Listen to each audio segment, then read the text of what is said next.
Hi, this is HexyWoo, and welcome to the second of my game reviews. This time I'll be showing you Eldritch. It's an indie roguelike based in a Lovecraftian world of unspeakable horrors. If you're not familiar with the term roguelike, it's just an annoying to say word that is used to describe a genre of games that are similar to the 80s game Rogue. They're generally randomly generated dungeons or rooms, and they have permadeath. Eldritch does have permadeath, but once you've unlocked a book, it stays unlocked, and you can go into the worlds in any order you like, really, which I'll come to later. You play as an adventurer starting out in a library. There's books dotted around the library, and they tell you a little bit about the story, and there's also a whole section of books which will tell you how to play the game. You can play the game with a controller. It works really well in Steam Big Picture mode, which is great for a little indie title.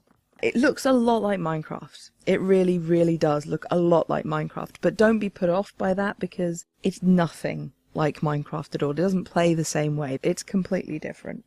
The game's major strength is in the audio, and you are not going to really experience that in this review because I'm talking way over the top of it. But the sound is just so amazing because you look at the graphics and it looks like Minecraft, and the monsters, some of them are really cute and they have silly little faces, and to be honest, even the noises the monsters make isn't exactly scary on its own. But when you get into this game, it's so immersive. It takes you by surprise. You don't expect it to get you so hooked, and you don't even need a good pair of headphones. It is even better with those, obviously. I'm not saying don't wear them, but just playing it coming through my monitor speakers, or my main speakers, you get really into it, and you surprise yourself how into it you get. You'll hear sleeping statues snoring and be terrified, and you'll hear footsteps around a corner and not want to go round, and you'll hear the bubbling and slurping from a shoggoth, and you will run away, because those things are horrible. Some of the monsters have ways of killing them, some you'll just run up and punch in the face, because you can, and some you can only stun. So you need a bit of strategy involved with them, and there are other monsters that you can't destroy. You can't even hurt them. You can't do anything but just get away from them, get out of line of sight as quick as you can. And it's quite interesting that this encourages you to change up your playstyles a little bit, as do the rooms or the books. Sometimes you can just, especially in the first book, you can just run into enemies and punch them, and they'll die. It's as simple as that. It's quite easy to get away from things. You don't really have to worry about too much. In other books, you'll find yourself sneaking everywhere. And there are different abilities. You get a magic ability that you can use with one of your hands. There are a few to choose from, and you can use them to suit your playstyle or to suit the way that you need to play that particular dungeon. There are also different types of boots. You can sneak and have silent footsteps, or you can jump really high. There are medical kits that let you revive. There's also tinning, and if you use tinning, you're such an evil human being. Why would you do that to those creatures?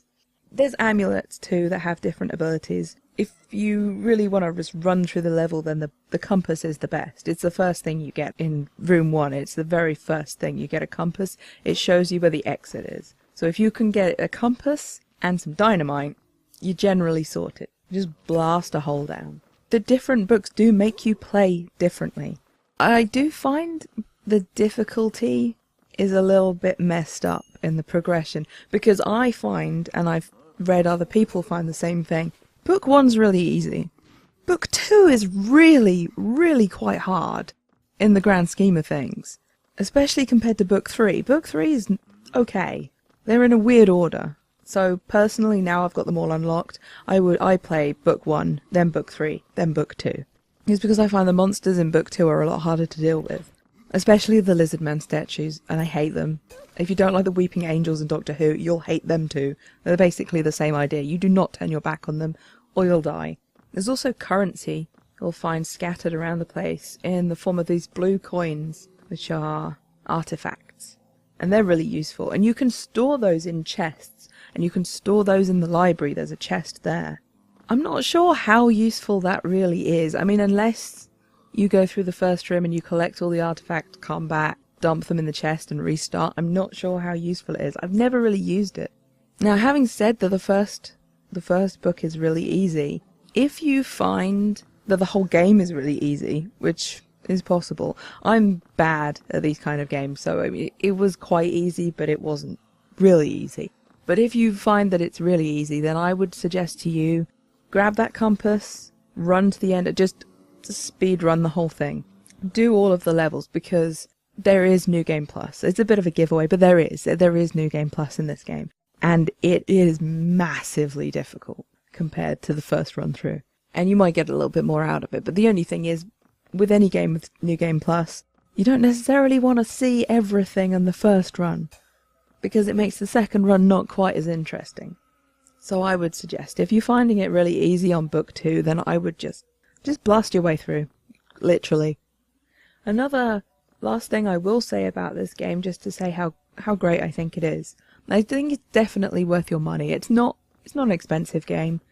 But the one thing that I found really interesting was they actually released DLC, The Mountains of Madness. And it's all icy and snowy. This was free DLC on an indie game, which I think is great. And it looks like there's more DLC to come, but I'm not 100% on that.